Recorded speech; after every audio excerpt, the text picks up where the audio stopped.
Bonjour et bienvenue sur la chaîne Naturelle Happy. Aujourd'hui, on va parler du couple, des difficultés à avoir un couple heureux, épanoui dans sa vie, de répéter toujours ce schéma de couple malheureux et on va essayer de le voir sous l'aspect transgénérationnel, évidemment.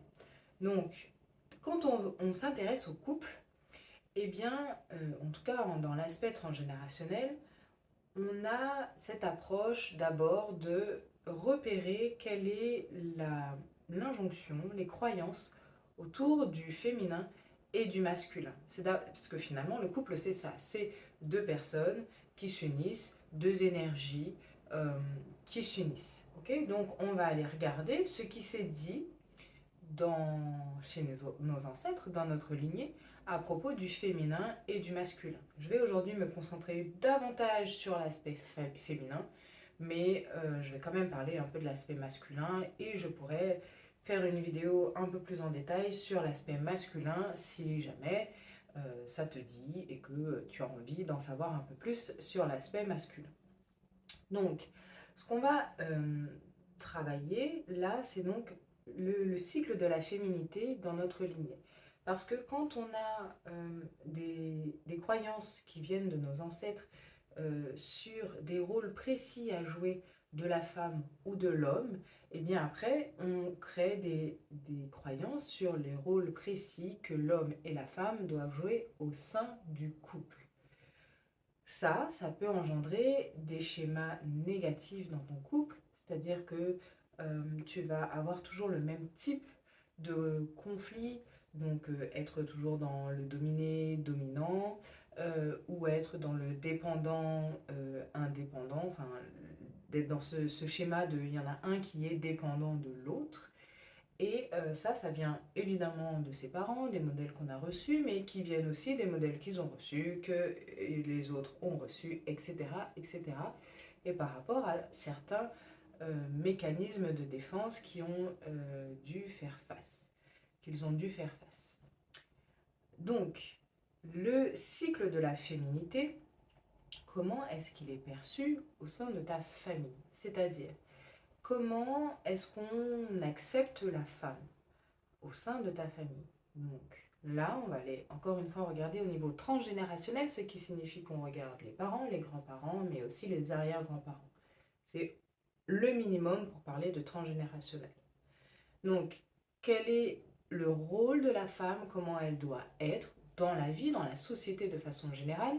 Est-ce qu'elle doit être plutôt comme une good girl? J'avais fait un podcast là-dessus, c'est-à-dire une fille qui ne déborde pas, qui doit être douce, qui doit être lisse, qui met de côté ses émotions pour satisfaire ceux des autres. Est-ce que c'est un aspect plus, voilà, d'être vraiment la bonne petite fille qui est au service des autres mais qui ne s'écoute pas du tout? Parce que je rappelle qu'on peut être au service des autres, ça peut nous plaire d'être au service des autres, à partir du moment où on fait attention à nos besoins, tout va bien. Donc la good girl, c'est la petite fille donc, qui, on lui a appris à toujours dire oui aux demandes des autres et à mettre de côté ses besoins, mettre de côté ses ressentiments, etc. Si tu veux en apprendre davantage sur la good girl, n'hésite pas à aller voir le podcast que j'avais fait là-dessus. Donc, est-ce que dans ta lignée, c'est comme ça qu'on perçoit la féminité? Peut-être que dans ta lignée, on perçoit la féminité comme étant quelque chose de doux, de lisse, voilà, où on se retient, et auquel cas, eh bien, ça aura des conséquences sur les descendants.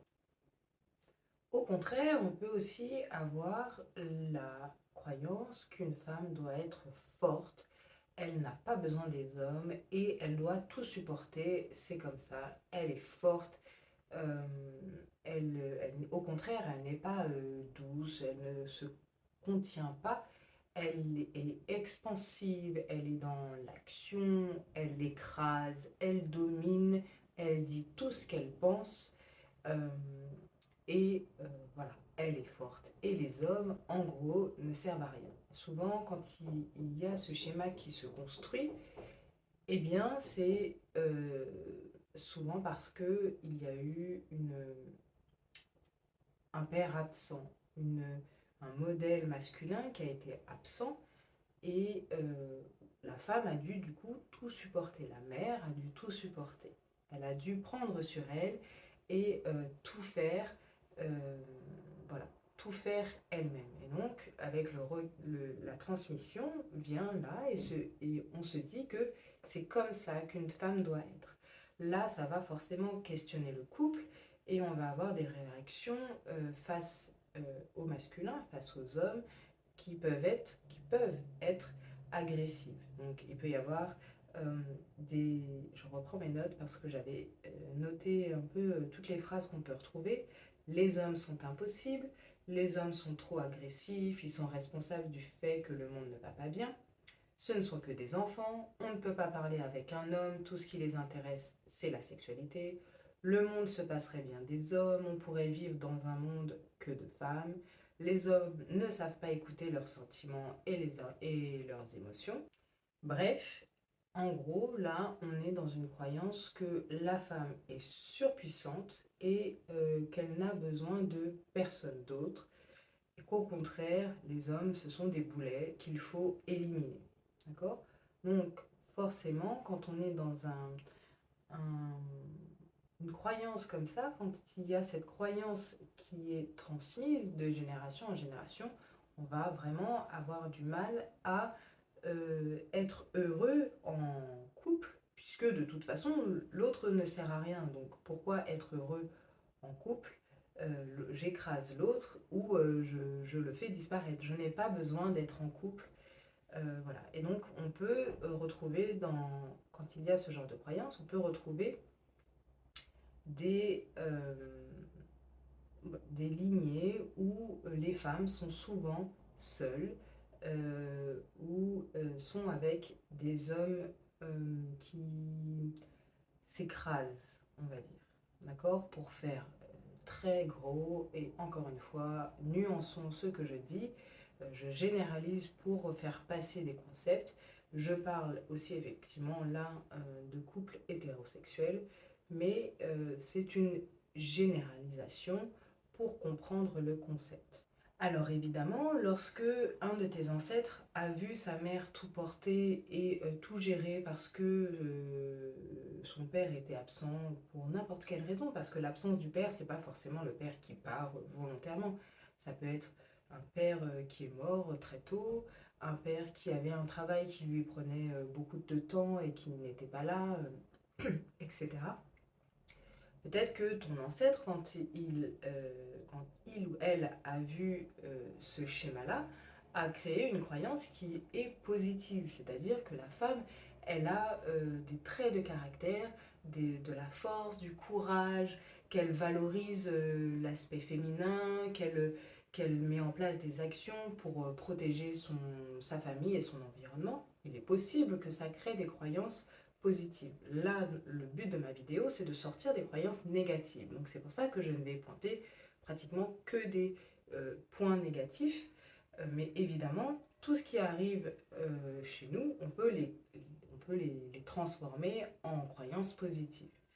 Dans le cas où eh bien, un de tes ancêtres a vécu ça, soit une mère elle-même qui a fait face à un père absent et qui a dû eh bien, faire front et que ça ne lui plaisait pas, eh bien, elle a pu transmettre à ses enfants cette croyance que les hommes ne servent à rien et qu'on ne peut pas compter sur eux. Ça donne donc une sorte de matriarche dominante. Et cette matriarche dominante, elle va établir des règles et on doit suivre ces règles. On doit suivre son système qu'elle a établi parce qu'elle a établi un système pour se protéger. Et donc elle établit un système que l'on doit suivre parce que pour elle, c'est le meilleur système qui existe, tout simplement. Cette matriarche, euh, va engendrer deux types de femmes, de mères et de femmes en couple. Il y a donc l'Amazone et la mère. L'Amazone, c'est celle qui va se rebeller face à ce système établi pour créer un nouveau système complètement différent. Il y a la mère qui va, elle, avoir le sentiment que pour être une femme forte, son seul recours, c'est d'être une mère et donc de montrer sa force en tant que mère, de soumettre ses enfants et de traiter l'homme comme un enfant euh, à qui on doit dire tout ce qu'il doit faire. Par conséquent, lorsque l'on choisit son conjoint, par rapport à ces croyances qui ont été transmises, la good girl, la femme forte, l'amazone, la mère qui domine, etc., eh bien, on va choisir l'autre euh, par rapport à tout ça pour un peu répéter ce schéma. La femme forte qui n'a besoin d'aucun homme parce que les hommes sont tout pourris, ne servent à rien, eh bien, elle va peut-être trouver des hommes qui ne servent à rien, qui ne savent pas prendre de décisions, qui ne savent pas s'imposer, qui, ne, qui sont perdus et qui ont besoin d'être dans une relation où ils sont dominés, où on doit leur dire quoi faire. Ça va être une sorte de relation mère-enfant, finalement, qui va se jouer au sein du couple.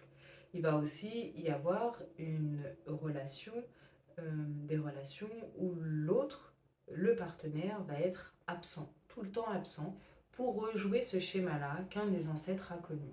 Un père absent, un mari absent, eh bien le mari va être constamment voilà, absent par son travail, par ses activités, parce que c'est comme ça, pour lui, sa place n'est pas à être au sein du foyer, sa place est à l'extérieur.